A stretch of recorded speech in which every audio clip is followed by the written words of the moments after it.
Hello guys, तो सबसे पहले मैं अपना एक्सरसाइज स्टार्ट करने से पहले अपनी थाई की मेज़रमेंट ले रही हूँ, जो कि है 22 इंचेस। इस बार जो मैंने चैलेंज लिया है वो है slim thigh workout challenge for 7 days by April हेन। ये काफ़ी फेमस चैलेंज है and it claims to reduce your thigh in 7 days up to 3 centimetre. इसमें टोटल 9 एक्सरसाइजेज हैं, जिसमें फर्स्ट है पाइल स्क्वाट, सेकंड है 1 leg raise. First exercise you have to do for 30 seconds and the second exercise you have to do 30 seconds for each leg.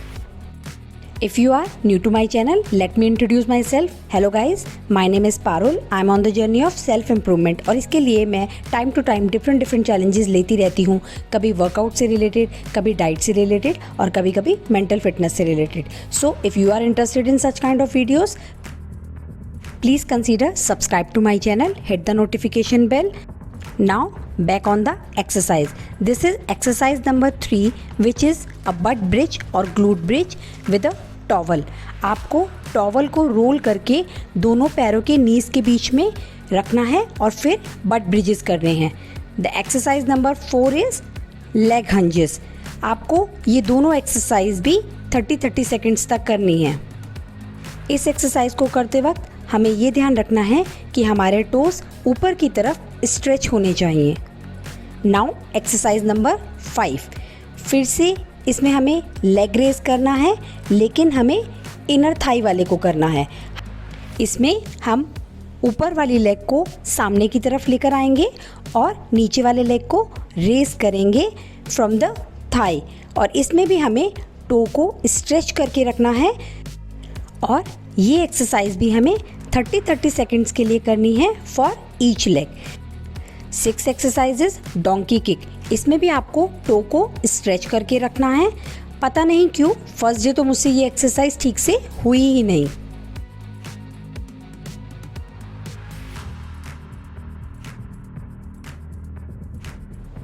Seventh exercises lying crossover kick. ये भी आपको 30 second तक करनी है और इसमें भी आपको ऊपर ले जाते वक्त अपने टो को स्ट्रेच करके रखना है।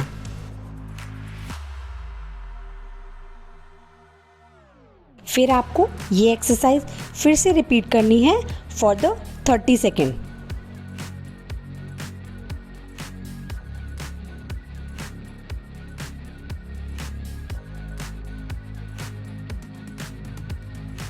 Now the 8th exercise, which is lying straight leg knee flexation। ये भी आपको 30 सेकंड तक करनी है।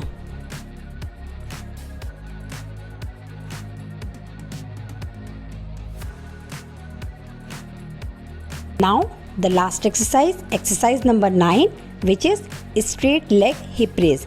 इसमें आपको पहले पैर सामने की तरफ रखने हैं, फिर फोल्ड करके अपने पैर को जितना हो सके आपको अपने फेस की तरफ ले जाते हुए लिफ्ट करना है। Then some stretches. मुझे इन एक्सरसाइजेस के साथ साथ ये स्ट्रेचेस भी बहुत अच्छे लगे। ये सच में आपके लेग के हर पार्ट को अच्छे से स्ट्रेच कर देते हैं और बाद में आपको काफ़ी रिलैक्स फील होता है। जब मैंने ये एक्सरसाइज फर्स्ट डे पे करी तो सेकंड डे तक मुझे कहीं भी कोई सोरनेस फील नहीं हो रही थी, लेकिन सेकंड डे के बाद मुझे हिप एरिया पर और थोड़ी इनर थाई एरिया पर सोरनेस फील हो रही थी। मैंने ये चैलेंज क्यों लिया? क्योंकि मुझे ऐसा लगता है कि मेरा थाई एरिया मेरे फुल लेग में सबसे ज़्यादा वाइड है और मुझे ये एक्सरसाइज बहुत ही इजी भी लगी और बहुत ही प्रैक्टिकल भी, क्योंकि आपको इतना टाइम नहीं देना होता और ये इतनी इजी है कि आप सिर्फ 7 डेज़ के लिए नहीं, इसको रेगुलरली भी कर सकते हैं। क्योंकि ये कम टाइम की तो है ही, बल्कि ये सिर्फ लेग की नहीं है, इसमें आपका हिप पोर्शन और थोड़ा सा लोअर बेली पोर्शन भी कवर हो जाता है। आजकल डिफरेंट डिफरेंट एक्सरसाइज चैलेंजेस लेने की वजह से और डिफरेंट डिफरेंट एक्सरसाइज करने की वजह से मुझे अपनी बॉडी में लाइटनेस फील होती है, जो कि बहुत टाइम से नहीं हो रही थी क्योंकि मैं कोई भी एक्सरसाइज रूटीन फॉलो नहीं कर रही थी। डोंकी किक मुझे सेकंड डे पर थोड़ी सी समझ आई और मैं उस दिन उसको फिर भी कर पा रही थी comparative to my first day. ये थर्ड एक्सरसाइज दिखने में जितनी सिंपल है, लेकिन अगर आप अच्छे से टोज़ को टाइट करके ये करते हैं तो ये आपके थाई में बहुत ज़्यादा हीट फील कराती है, यानी कि it's working.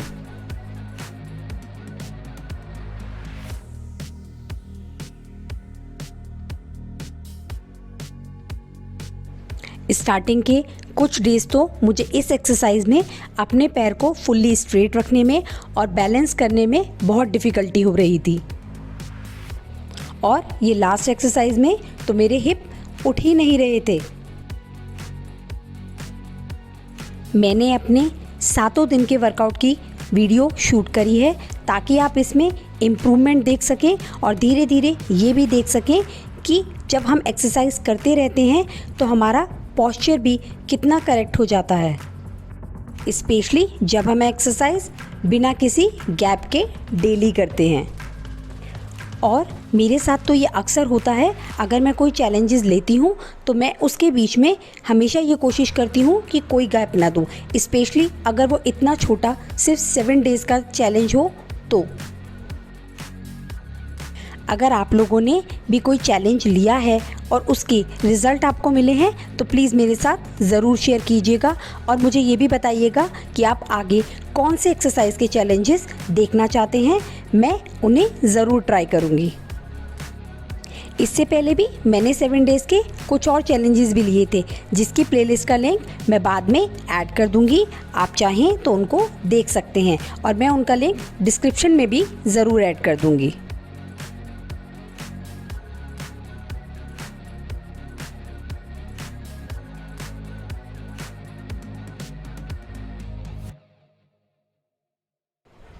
As you can see, इस वाली एक्सरसाइज में स्टार्टिंग के 2 डेज़ मेरे हिप बिल्कुल भी ऊपर नहीं हो रहे थे, लेकिन थर्ड डे में ही काफ़ी इम्प्रूवमेंट आ गया था।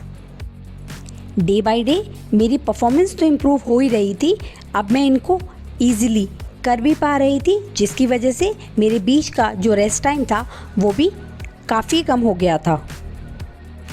इन माई ओपिनियन, अगर आप लोग ये चैलेंज लेते हैं तो आप थाई एरिया के साथ साथ अपने ग्लूट एरिया का भी मेज़रमेंट ज़रूर लेकर देखिएगा, क्योंकि मैंने तो ये नहीं लिया था तो मैं अपने चेंजेस नोटिस नहीं कर पाई, बट आई फील जैसे कि इसमें बहुत सारी एक्सरसाइजेस ग्लूट से रिलेटेड भी हैं, जैसे कि first pile squat and the third one is but bridges, तो उस एरिया में भी ज़रूर कुछ ना कुछ अच्छा इम्पैक्ट मिला ही होगा, एटलीस्ट वो कुछ तो टोन हुए ही होंगे।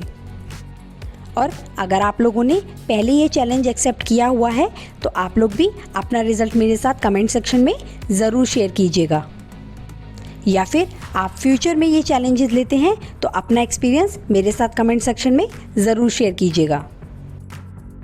मेरे तो ये 7 डेज़ चैलेंजेस फेवरेट हो गए हैं, क्योंकि इससे मुझे बर्डन नहीं फील होता, मुझे ऐसा नहीं लगता कि मैंने अपने आप से बहुत लंबे टाइम की कोई कमिटमेंट कर दी है, तो मैं इनको बहुत ही ईजिली कर पाती हूँ, मुझे बहुत ही फन लगते हैं और इनका रिज़ल्ट भी बहुत जल्दी मिल जाता है।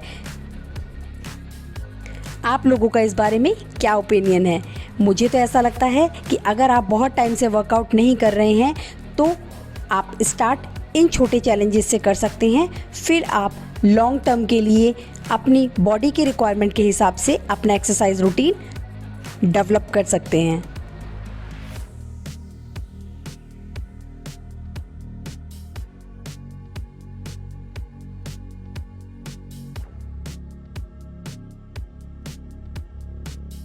As you can see, day 4 पे मेरी लेग ज़्यादा स्ट्रेट हैं और मैं कम शेकी फील कर रही हूँ।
डे 5 पे जो मैंने मेजर चेंज देखा अपनी एक्सरसाइज करते वक्त वो थी बट ब्रिजेस में।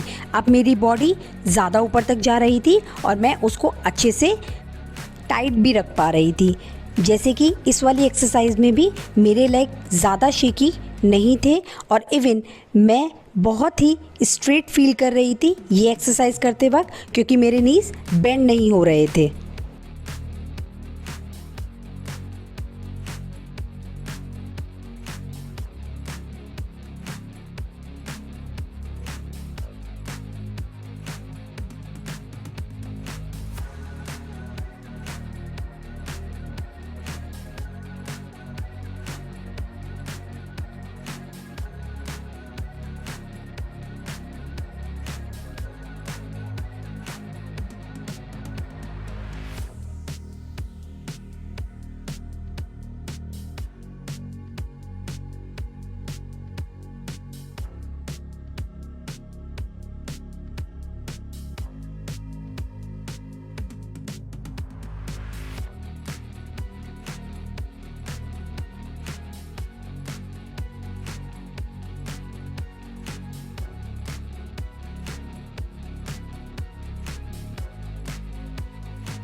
Here it comes the last day, the day number 7।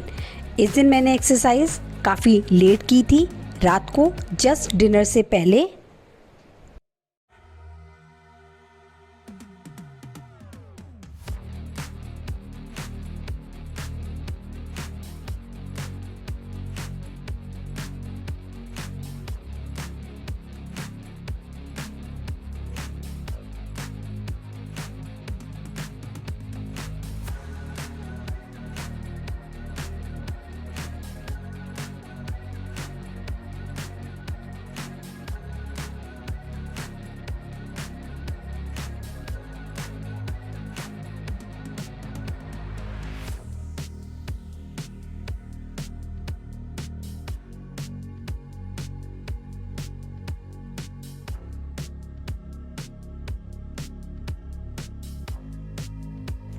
I feel day 7 पे ही मैं डोंकी किक ठीक से कर पाई थी। अगर आप देखना चाहते हैं तो आप मेरी वीडियो को स्लो डाउन करके देख सकते हैं कि उस दिन मेरे डोंकी किक बाकी दिन के कंपैरेटिवली काफ़ी बेटर थे।